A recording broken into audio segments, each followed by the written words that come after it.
Hey guys, it's Tim here from Microvellum. In this video I'm going to go ahead and show you how to modify an open base cupboard to look like what I've got here on the screen. Just going to have a quick pan around here and show you what we're looking at here.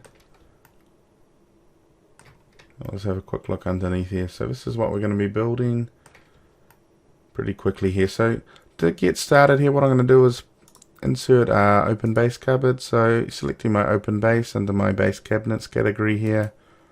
I'm going to right click and just pick and place this at a selected point. For my height here, let's keep the numbers easy. We're going to make that 1550 high. And we're going to make that 550 deep. And we're going to go ahead and hit OK. So it's going to draw just a standard looking base cupboard on our screen here. So what I'm going to do is just come into our plan view. So we're just going to come to our top view here, and what I'm going to do is just put that in a wireframe sort of view setting there, and we're just going to come to our pencil here and just draw in our AutoCAD rectangle. So if I go 1400, comma or tab 550, so this is put in a square rectangle the size of our end panel here. What we're going to do is come under our pencil again and just down to our draw polyline. So this is just an AutoCAD line, a continuous line. So I'm going to left click my polyline here and just snap to these points, and just see it'll automatically snap to the midpoint.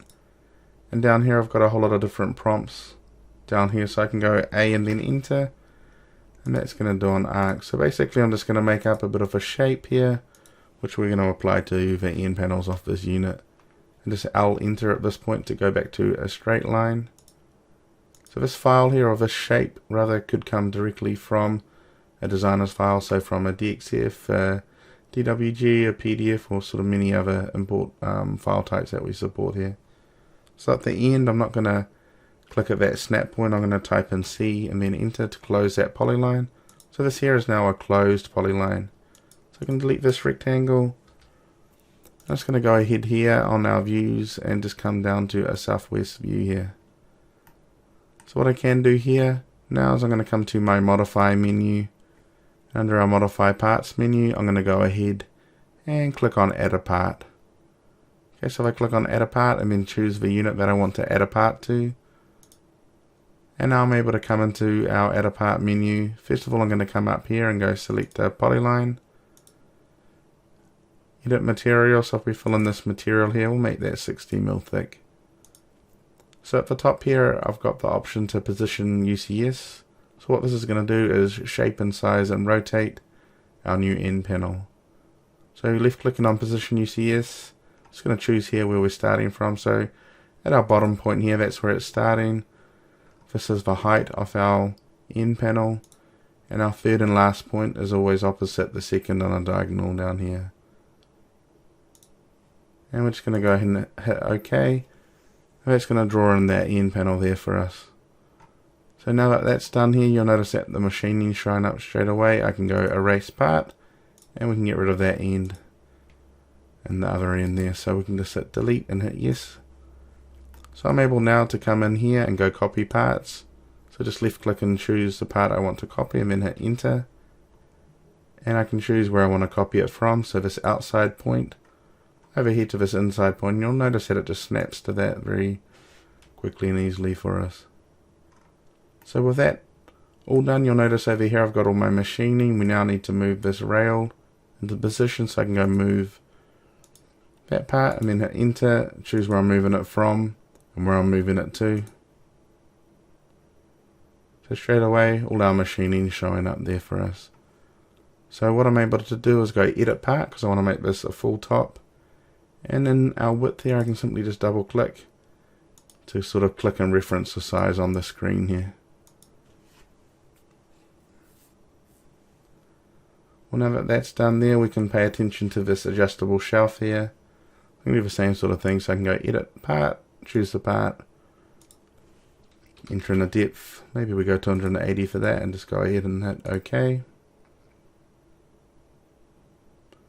So on here you're happy with that. You might want to get the shelf here and drop this down, let's see, 25mm. Notice all the holes and everything are moving with it, as you'd expect. You might look at this big open space here and think, okay, I want to put in another shelf up above here, so we can go 500mm. So here you've got your 2 shelves, you've got your full top there. So what we want to do down here is now add in the fixed shelf in here and some drawers below, and then we've finished up. So I'm going to copy this shelf here and just choose that base point, and we're just going to move this down here to that point there. So we're moving it from the top to the top of the part to the top of that cutout. So that's going to place that right in line there. So we just probably want to get that and move this down another 20mm. Obviously we're going to need to extend that so it's full depth. So if we go edit part again, just remembering in our part width here, if we just double click, so we go from here all the way back to that back point there. It's going to go ahead and size that nicely for us. Looking at this is looking really good. The only thing that we need to do now is go ahead and put in some drawers.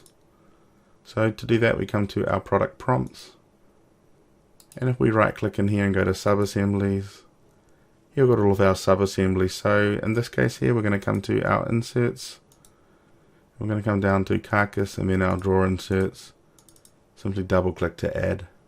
So what we need to do now is just right click and go pick corners, and pretty much you're always going to be clicking bottom left to top right, and always internal when you're putting in these inserts. I can right click and go to our sub-assembly prompts, choose how many drawers with the insert or overlay.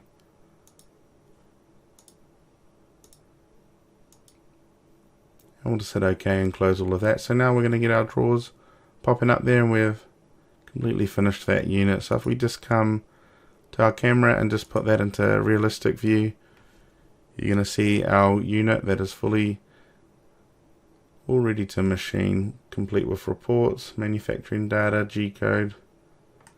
Over here, if we just look at our composite drawing here, you can see an earlier example of our optimization that I've done here. So here's all of our color board, all ready to go. Thank you for watching.